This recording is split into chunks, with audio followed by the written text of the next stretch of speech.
Os crimes cibernéticos são um conjunto de atos ilegais que envolvem o uso indevido dos computadores, dispositivos eletrônicos e ambientes digitais no geral.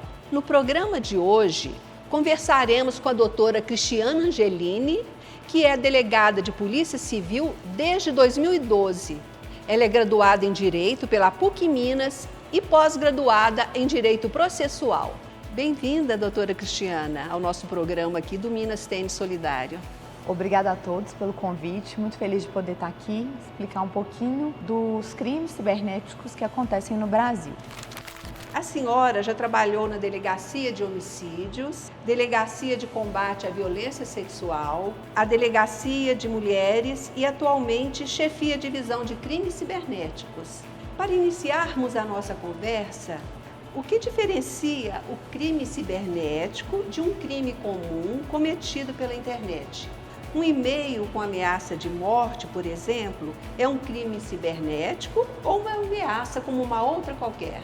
Hoje a gente pode falar que a rede mundial de computadores, que é a nossa internet, tudo acontece lá. Então, qualquer crime cometido através da internet é um crime cibernético.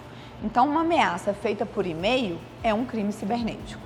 Então, essa distinção ela é bem clara. Quais são os crimes mais comuns com os quais a senhora tem se deparado? Como funciona a investigação desses crimes virtuais? Os crimes mais comuns são os crimes patrimoniais, então os crimes envolvendo estelionato, fraude de pagamento, clonagem de cartão, quando clica em links que roubam os dados da pessoa. Então, são alguns dos crimes mais comuns que a gente se depara. Então, dependendo do crime patrimonial, é um tipo de investigação, dependendo do crime envolvendo criança e adolescente, é outro, mas sempre envolve as técnicas de investigação policial, envolvem nosso sistema de inteligência, nossos sistemas operacionais. É uma vasta gama de ferramentas que a gente tem para poder coibir e investigar esses crimes. Uma das dificuldades do crime virtual é a questão das fronteiras. Se uma pessoa na Estônia, por exemplo, rouba a senha do banco de um brasileiro, como fica a investigação? Hoje em dia, a gente tem diversas leis e cooperações internacionais e tratados mútuos entre os países. Então, um crime, muitas vezes, aquele site, ele está hospedado num país em outro lugar, mas para ele poder ter a operação no Brasil, tem que ter um acordo, um tratado para ele poder operar no Brasil. E aí, com base nisso, para ele poder ser utilizado no Brasil pelos brasileiros, ele precisa fornecer para as autoridades policiais as informações que a gente precisa para seguir nas investigações. A publicação de notícias falsas na internet, hoje muito comum, é crime. Então, são as chamadas fake news, E quem responde por isso?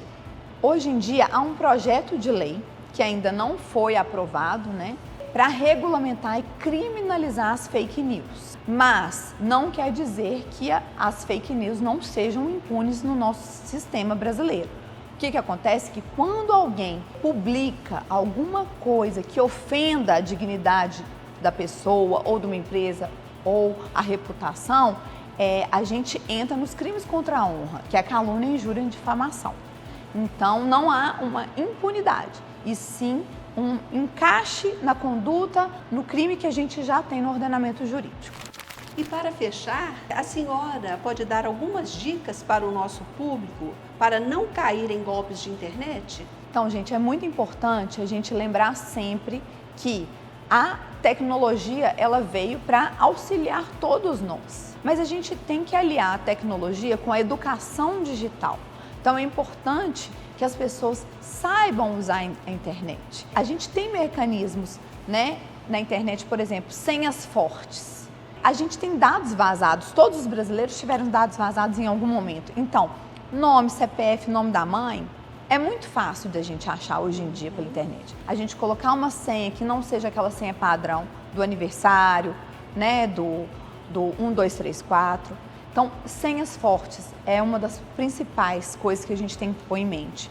Outra coisa, autenticação em 2 fatores. Então, você tem um e-mail, aqueles e-mails tradicionais, Hotmail, Gmail, Yahoo, coloca a autenticação de 2 fatores, porque isso vai coibir. Se o criminoso roubar seu celular, ele vai ter uma dificuldade maior. Outra dica também, colocar senha no chip do telefone. Isso é uma dica que quase ninguém passa. Não aceitar ligações de estranhos. Então a gente às vezes nessa correria do dia a dia, a gente faz tudo muito automático, acreditando que tudo está mais simples com a internet, mas a gente tem que ter cautela. Não pode fazer as coisas no automático, principalmente as questões envolvendo dinheiro. Agora, se você perguntar para mim, cai no golpe e aí? Imediatamente procurar uma delegacia mais próxima. E pode ser a delegacia do seu bairro, a delegacia aqui em Belo Horizonte de crimes cibernéticos ou no interior, qualquer delegacia. E fazer o boletim de ocorrência, fazer esse registro, entrar em contato com o banco no caso de um crime de estelionato, imediatamente avisar o gerente, porque ainda tem mecanismos que podem rastrear aquele Pix ou aquele pagamento, né? E não deixar de comunicar às autoridades. Por que é importante? Muita gente sofre golpe, só que tem vergonha. A gente não pode ter vergonha de qualquer tipo de golpe. Eu vejo muitos idosos até a delegacia que chegam na delegacia muito tempo depois porque ficaram com vergonha de contar para os filhos ou de ir numa delegacia para falar que foi vítima do golpe. Gente, não é vergonha nenhuma. Isso pode acontecer com qualquer um de nós.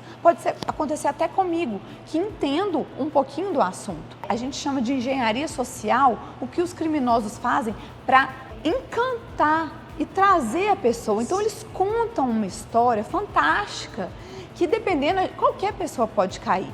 Então é importante fazer a denúncia, porque quanto mais a polícia e o governo, os estados, né, a segurança pública sabe dos golpes, mais ela consegue criar mecanismos para poder proteger a população.